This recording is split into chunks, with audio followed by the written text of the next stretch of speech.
Hello friends, welcome to Ridhaakitchen. இன்றைக்கி நம்ம பார்க்க போகிறது இஃப்தார் ப்ரிப்ரேஷனில் கஸ்டர்ட் சைனாகிராஸ் புட்டிங் பார்க்க போகிறோம். இது ரொம்ப ஹெல்த்தியானது, உடம்புக்கு நல்லா குளிர்ச்சி தரும். இந்த இஃப்தார் டைமில் நம்ம சாப்பிட்டோம்னா நல்லா குளிர்ச்சியாக இருக்கும். ஃபஸ்ட்டு ஸ்டெப் என்னென்னா, நான் சைனாகிராஸ் இது 8 கிராம் பாக்கெட்டு,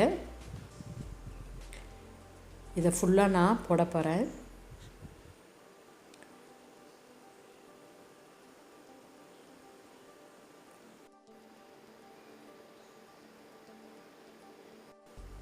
இது நம்ம சின்ன சின்ன பீஸாக சிசரில் கட் பண்ணி நம்ம இது ஒரு 1/2 hour பக்கம் ஊற வைக்கணும்.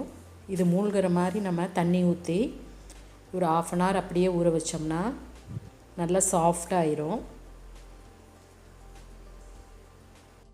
ஒரு 200 கிராம் தண்ணி ஊற்றி இதை அப்படியே ஊற வைக்கணும். இப்போ இதுக்கு தேவையான பொருள் என்னென்னா,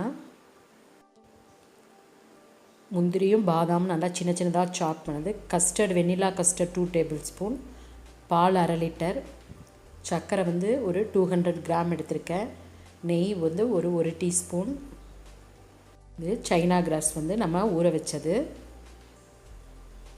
ஃபஸ்ட் ஸ்டெப் நம்ம ஊறின கடல் பாசியை நம்ம அடுப்பில் வச்சு நல்லா காய்ச்சிக்கணும்.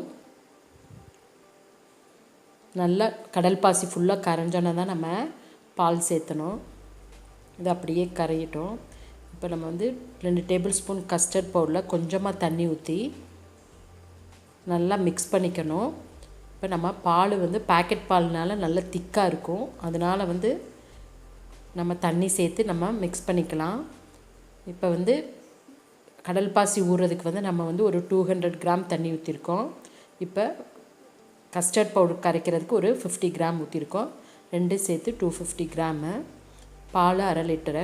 இப்போ நம்ம நல்லா சைனாகிராஸ் கரைஞ்சோன்னே நம்ம பால் 1/2 லிட்டர் பாலை நம்ம சேர்த்து நல்லா காய்ச்சிக்கணும்.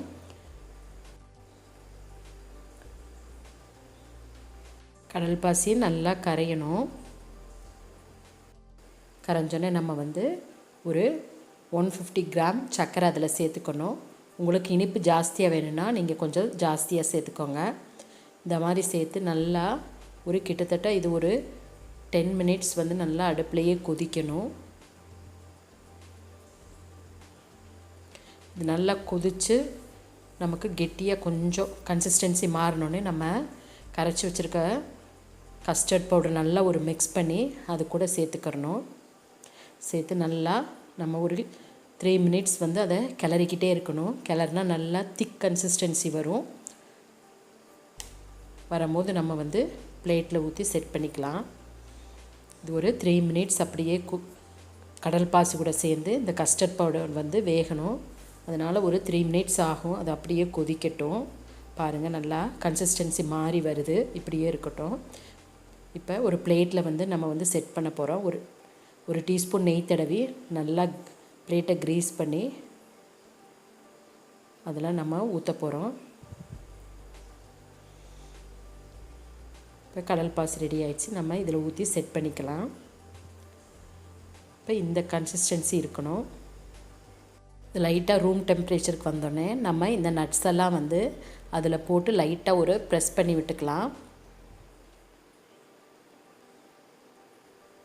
இப்போ ரூம் டெம்பரேச்சருக்கு வந்துருச்சு. இப்போ அது மேலே நட்ஸை தூவி லைட்டாக நம்ம ப்ரெஸ் பண்ணி விட்டு நம்ம ஃப்ரிட்ஜில் வச்சு நம்ம சாப்பிட்லாம். இப்போ இந்த மாதிரி ப்ரெஸ் பண்ணி விட்டுக்கணும். இப்போ சூப்பரான கஸ்டர்ட் கடல் பாசி ரெடி ஆயிடுச்சு. உங்களுக்கு பிடிச்சிருக்குன்னு நினைக்கிறேன். ஓகே ஃப்ரெண்ட்ஸ், அடுத்த வீடியோவில் சந்திக்கலாம். பாய்.